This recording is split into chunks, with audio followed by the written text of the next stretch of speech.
In the peaceful village of Avita, everybody knew the family of Chief Kingsley. He was the richest man in the village. He had many lands, cows, and houses. His only daughter, Trisha, was the most beautiful girl in the whole village. Many rich young men wanted to marry her, but Trisha was different. She hated pride and loved simple people. Every evening, she liked walking alone to the village stream instead of staying inside her father's big mansion. One evening, as she carried her clay pot to the stream, she saw a young man sitting under a mango tree. His clothes were old and dusty. He looked tired and hungry. Trisha stopped. "Good evening," she said softly. The young man raised his head slowly. "Good evening," he replied. His voice was calm and respectful. Trisha noticed he was handsome despite his poor appearance. "I have never seen you in this village before," she said. "My name is Lawrence," he replied. "I came from Okila looking for work." Trisha felt pity for him. "Do you have anywhere to sleep?" Lawrence smiled sadly. "No." Trisha looked around carefully so nobody would see them talking. "You can sleep in my father's abandoned hut behind the palm plantation for tonight," she whispered. Lawrence was shocked. "You want to help me?" "Yes," she replied quickly, "but nobody must know." That moment, Trisha's best friend, Bella, suddenly appeared from behind. "Trisha," she shouted, "what are you doing with this dirty stranger?" Trisha became nervous. "He is only asking for directions," she lied. But Bella looked at Lawrence with suspicion. "Be careful," she warned. Poor men bring problems. After Bella left, Trisha quietly handed some food to Lawrence. "Come to the hut after dark," she whispered before leaving. Lawrence watched her walk away. For the first time in many months, hope entered his heart. But unknown to them, someone was already watching from the bushes. And that person smiled wickedly. That night, the moon shined brightly over Avita village. The sound of crickets filled the air as everybody slowly went inside their homes. Lawrence waited patiently under the mango tree until everywhere became quiet. Then he quietly walked toward the abandoned hut behind Chief Kingsley's palm plantation. The hut was old, but it was better than sleeping outside. As he entered, he suddenly heard a soft knock on the door. Lawrence became afraid. "Who is there?" he asked carefully. "It is me," Trisha whispered. Lawrence quickly opened the door. Trisha entered with a small basket covered with cloth. "I brought food for you," she said. Lawrence could not believe it. Inside the basket were pounded yam with vegetable soup and palm wine. "You are too kind," he said emotionally. Trisha smiled. "My mother was once poor before she married my father. She taught me never to laugh at poor people." Lawrence looked at her quietly. No rich girl had ever spoken to him with such kindness before. As they talked, Trisha began to laugh at Lawrence's funny stories about village life in Okila. For a moment, both of them forgot their different backgrounds. Suddenly, they heard footsteps outside. Trisha quickly stood up in fear. "Who is that?" she whispered. The footsteps came closer. Then a voice spoke outside the hut. "I know somebody is inside there." It was Bella. Trisha's heart began beating fast. Bella pushed the door open and entered. Her eyes widened immediately when she saw Lawrence. "You lied to me," she shouted. "Trisha, have you gone mad? What if your father sees this poor nobody with you?"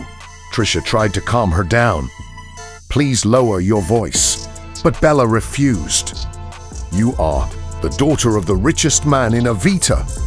Men from wealthy families are looking for your hand in marriage. Yet you are hiding a beggar in a hut." Lawrence lowered his head in shame. Trisha became angry. "He is not a beggar," she said firmly. Bella laughed mockingly. "Then what is he?" "Look at his clothes." Lawrence quietly stood up. "I think I should leave," he said, sadly, but Trisha held his hand immediately. "No, Please stay." The moment their hands touched, both of them became silent.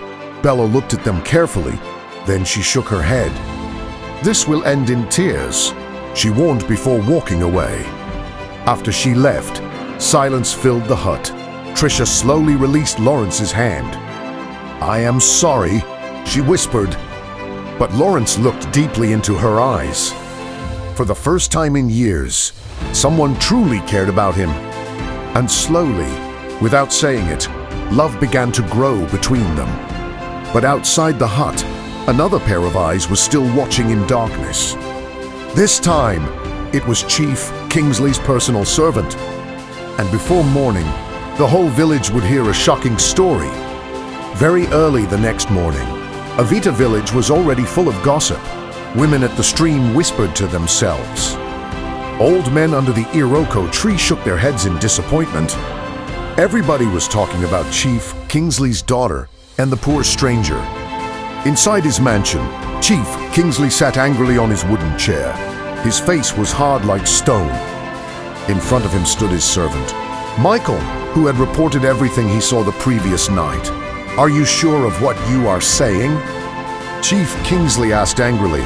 "Yes, my chief," Michael replied fearfully.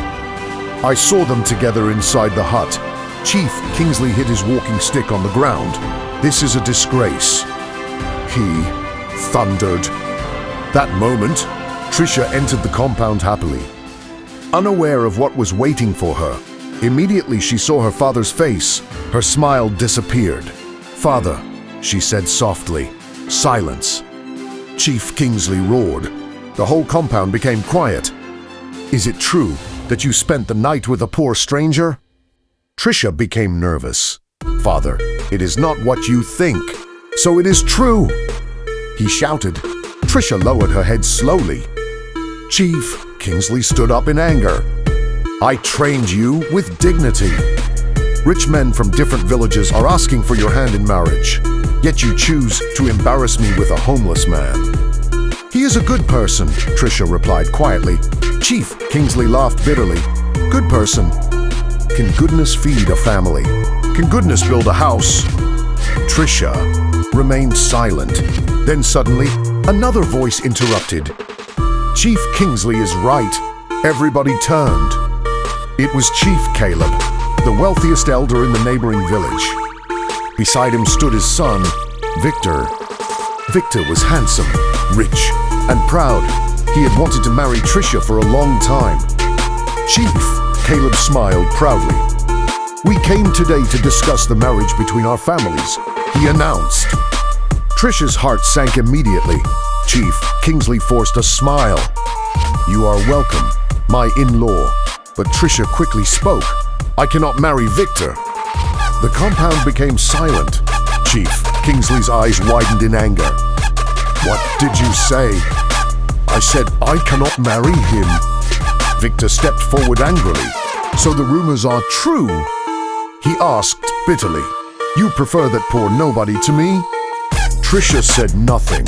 That silence was enough answer. Victor clenched his fists in jealousy. Meanwhile, Lawrence was still inside the abandoned hut, unaware of the trouble happening because of him. Suddenly, he heard loud voices outside. Before he could react, village guards burst into the hut. "There he is," one shouted. Lawrence stood up in confusion. "What is happening?" "You have been ordered to leave Avita immediately." Lawrence's face fell. "And if I refuse?" he asked calmly. The leader of the guards stepped forward. "Then you will face Chief Kingsley's wrath." Lawrence slowly looked toward Trisha's father's mansion far away. For the first time, fear entered his heart, because he knew this was only the beginning.